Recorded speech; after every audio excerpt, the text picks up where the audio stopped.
অবদান মনে রাখলে অপমান করা যায় না। আফগানিস্তান ক্রিকেটের সাফল্যে ভারতীয় সমর্থকরা সব থেকে বেশি খুশি, কিন্তু কেন জানেন? আপনি জানলে অবাক হবেন। আফগানিস্তান ক্রিকেটের পিছনে ভারতীয়দের অনেক অবদান রয়েছে। প্রতিটি ভারতীয় চায় আফগানিস্তান ভালো ক্রিকেট খেলুক। 10টি কারণ বলবো, মন দিয়ে শুনুন। আফগানিস্তানের সাথে ভারতের সম্পর্ক ভালো হওয়ার এবং বাংলাদেশের সাথে ভারতের কেন সম্পর্ক এত খারাপ হলো সেই বিষয় নিয়েই আলোচনা করব। বিস্তারিত যাওয়ার আগে বলে রাখি, আপনি যদি চ্যানেলে নতুন হয়ে থাকেন তাহলে চ্যানেলটি অবশ্যই সাবস্ক্রাইব করে যাবেন। আসুক জেনে নেওয়া যাক বিস্তারিত। আফগানিস্তানের নিজস্ব কোনো হোম গ্রাউন্ড নেই। তাদের খেলা চালিয়ে যাওয়ার জন্য ভারতীয় ক্রিকেট বোর্ড ভারতের নয়ডা এবং লখনৌতে জায়গা করে দিয়েছে অনেকবার। এবছরও বাংলাদেশের বিরুদ্ধে একটি সাদা বলের সিরিজ ভারতের নয়ডায় আয়োজন করার অনুমতি দিয়েছে বিসিসিআই। নাম্বার 2, ভারতীয় প্রাক্তন ক্রিকেটার অজয় জাদেজা বিনা পারিশ্রমিকে আফগানিস্তান ক্রিকেট টিমের মেন্টরের দায়িত্ব পালন করেছিলেন 2023 বিশ্বকাপের সময়। নাম্বার 3, আফগানিস্তান ক্রিকেট টিমের ফিজিও একজন ভারতীয়, যিনি আইপিএলে কেকেআরের ফিজিও। নাম্বার 4, অস্ট্রেলিয়া আফগানিস্তানের বিরুদ্ধে সিরিজ খেলতে অস্বীকার করলে ভারত তাদের সঙ্গে সিরিজ খেলার জন্য এগিয়ে গিয়েছিল, যাতে তারা সামান্য আর্থিকভাবে উন্নতি করতে পারে। এছাড়াও আরেকটু বলি, নাম্বার 5, আফগানিস্তান অন্যের হারে উৎসব করে না।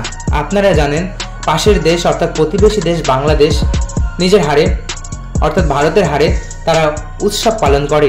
এমনকি তারা যে কোনো পরিস্থিতি, তারা অনেকে বলেও থাকে যে ভারতের বিরুদ্ধে কলা গাছ দাঁড়ালে সেই কলা গাছকেই সাপোর্ট করবে, কিন্তু ভারতকে কখনোই সাপোর্ট করবে না। ভারতের বিপক্ষে যদি কলা গাছও খেলে আমরা সেই কলা গাছের সাপোর্টার হব, কিন্তু ভারতের সাপোর্টার হব না। নাম্বার 6, খেলার ভেতর ধর্মকে টেনে প্লেয়ারদের অসম্মান করে না। হ্যাঁ, তাদেরকে জিজ্ঞেস করা হলে যে তারা ভারতকে সাপোর্ট না করে কেন পাকিস্তানকে সাপোর্ট করে, তারা একটাই উত্তর দেবে, রিলিজিয়ন ফ্যাক্ট। নাম্বার 7, নিজেদের হারকে অজুহাত বলে চেঁচিয়ে বেড়ায় না। হারকে হার স্বীকার করে পরবর্তী ম্যাচের জন্য প্রস্তুত হয় আফগানিস্তান। অবশ্যই সাউথ আফ্রিকা। আপনি সাউথ আফ্রিকা কেন? আমার ইন্ডিয়া দল ভালো লাগে না, আর ওরা সবসময় পাইসেন্টি করে, যেটা আমার পছন্দ না। এই জন্য অল টাইম ইন্ডিয়ার বিপক্ষে যারা খেলবে তাদের সাপোর্ট করব। আজকে যদি ইন্ডিয়ার বিপক্ষে অন্য কোনো দল পড়তো আপনি সেটাকে সমর্থন করতেন? হ্যাঁ, অবশ্যই। নাম্বার 8, ভারতের অবদান তারা মনে রেখে কখনোই অকৃতজ্ঞতা দেখায় না। নাম্বার 9, মাঠে অসভ্যের মতো সিনিয়র খেলোয়াড়দের অসম্মান করে না। নাম্বার 10, আফগান সমর্থকদের মধ্যে নোংরামিটাও নেই। তারা আবেগে ভরপুর, সেটি প্রথমবারের জন্য সেমিফাইনালে উঠেই দেখা গিয়েছে। কঠোর পরিশ্রম করে তারা সাফল্য অর্জন করেছে। একজন ক্রিকেট ফ্যান হিসেবে তাদের এই সাফল্যকে অবশ্যই স্যালুট করি। আফগানিস্তান ক্রিকেটের বাদেও আমরা ভারতীয়রা অনেক দেশকে সাহায্য করেছি, কিন্তু সবাই তার সঠিক মূল্যায়ন করতে পারেনি, তাই আজ তারা শেষ হতে চলেছে। দিনের শেষে ক্রিকেটেও একটা খেলার উদ্দেশ্যে মানুষের কাছে নিয়ে আসা, মানুষের মধ্যে দেশে দেশে শত্রুতা বৈরতা তৈরি করা নয়। আমার মনে আছে 1999 সালের বিশ্বকাপে যখন বাংলাদেশ পাকিস্তানকে হারিয়ে দেয়, গোটা পশ্চিমবঙ্গ উল্লাস করেছিল বাংলাদেশের সাফল্যে। এরপরে যখন বাংলাদেশ টেস্ট স্ট্যাটাস পায়, তখনও কেনিয়াকে টেস্ট স্ট্যাটাস দেওয়া নিয়ে আফ্রিকা ও আরও কিছু আইসিসি ফুল মেম্বার দেশ চাপ দিয়েছিল, কিন্তু এশিয়ান ভোট ছিল বাংলাদেশের দিকেই, যেখানে ভোট দিয়েছিলেন স্বয়ং ভারতও।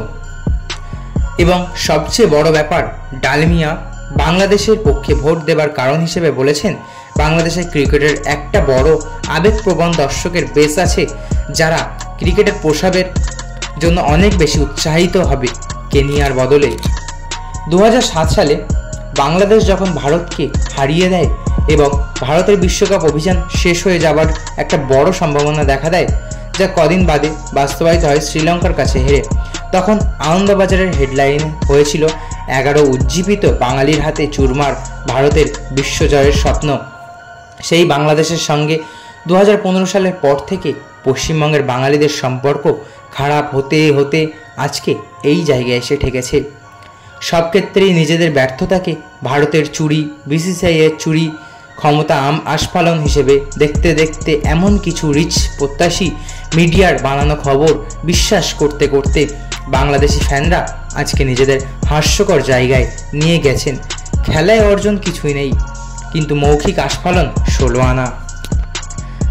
তাদের এই ছবিটা দেখতে অনুরোধ জানাবো। ফাইনালটা দক্ষিণ আফ্রিকা হেরেছে, বাংলাদেশ নয়, এবং ম্যাচের 10 ঘন্টা পরেও দক্ষিণ আফ্রিকা কিন্তু ভারতের জয় নিয়ে কোনো অভিযোগ করেনি।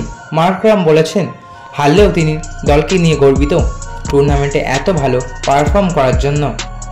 ম্যাচ শেষে যখন ভারতীয় ক্রিকেটাররা উল্লাসে মত্ত এবং দক্ষিণ আফ্রিকাকে দল মাঠের কোনো মন খারাপ করে বসে, তখন ঋষভ পান্ত ডিকককে অশ্রুসজল মুখে বসে থাকতে দেখে এগিয়ে গিয়ে তার সঙ্গে স্বভাবসিদ্ধ ভঙ্গিতে গল্প শুরু করেন। হালকা চালে তার মেয়ের সাথে খুনসুটি করেন। দুই দলের দুই কিপারের এই পার্সোনাল মুহূর্ত শেয়ার করায় হালকা হয়ে যায় জয় পরাজয়ের আনন্দ ও দুঃখ। এটাই ক্রিকেট, এটাই খেলার মূল উদ্দেশ্য। ঝগড়া মারামারি শত্রুতা করার জায়গা খেলার মাঠে নয়।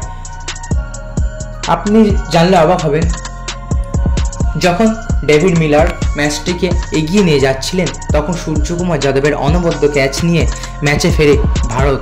তখন সেই ক্যাচ নিয়ে ভারত এবং দক্ষিণ আফ্রিকার থেকে সবথেকে বেশি গুজব ছড়ায় এবং বিতর্ক ছড়ায় বাংলাদেশি কিছু মিডিয়া। আপনি জানলে এটাও অবাক হবেন যে মার্করাম নিজে বলেছেন আউট হয়নি, ঠিক নিশ্চয়ই আউট হয়েছিল বলেই আম্পায়ার আউট দিয়েছেন, এতে বিতর্ক করার কিছুই হয়নি, দলের পারফরমেন্সে আমি খুশি। কিন্তু কিছু বাংলাদেশি মিডিয়া এটাকে বিতর্কের ঝড় তুলে দিয়েছেন, যার ফলে তাদের হাস্যরসে পরিণত হতে হচ্ছে। ভারতীয়রা এখনও বাংলাদেশের সাথে এই বন্ধুত্ব করতে প্রস্তুত, কিন্তু বাংলাদেশ সম্ভবত সেটা চায় না। তারা বিদ্বেষ নিয়েই খুশি থাকতে চায়। যতদিন না তারা এই ভারত বিদ্বেষ আর অজুহাতের সরণি থেকে বের হতে না পারবে, ততদিন সেটা সম্ভব না। সব দেশ কাপ পাওয়ার জন্য লড়ছিল, আর বাংলাদেশ শুধু বাপ পাওয়ার জন্য লড়ছিল। আজব যন্ত্রণা মাইরি। তো বন্ধুরা, এই ছিল আজকের ভিডিও। আশা করি ভালো লেগেছে। ভালো লাগলে অবশ্যই একটি লাইক করবেন এবং আপনার কী মতামতটা কমেন্ট বক্সে অবশ্যই জানিয়ে যাবেন। এবং আপনি যদি চ্যানেলে নতুন হয়ে থাকেন অবশ্যই চ্যানেলটি সাবস্ক্রাইব করবেন। আমাদের দ্বিতীয় চ্যানেল হাইলাইট বাংলা, সেটিও সাবস্ক্রাইব করতে ভুলবেন না। এবং আপনিও যদি কোনো খবর পাঠাতে চান তাহলে আমাদের ফেসবুক পেজ হাইলাইট বাংলাতে মেসেজ করে সেটি টেক্সট, ফটো অথবা ভিডিও আকারে থাকলে সেটি অবশ্যই সেন্ড করতে পারেন। আমরা সিন করে সেই খবর অবশ্যই চ্যানেলে আপলোড করার চেষ্টা করব। আর এই চ্যানেলে নিত্য নতুন ক্রিকেটের ভিডিও আসবে, তাই ক্রিকেট এবং সমস্ত ধরনের স্পোর্টস নিউজ বা খেলার খবর জানতে এই চ্যানেলটিকে অবশ্যই সাবস্ক্রাইব করে রাখুন। ধন্যবাদ। পরের প্রতিবেদন নিয়ে খুব তাড়াতাড়ি দেখা হচ্ছে।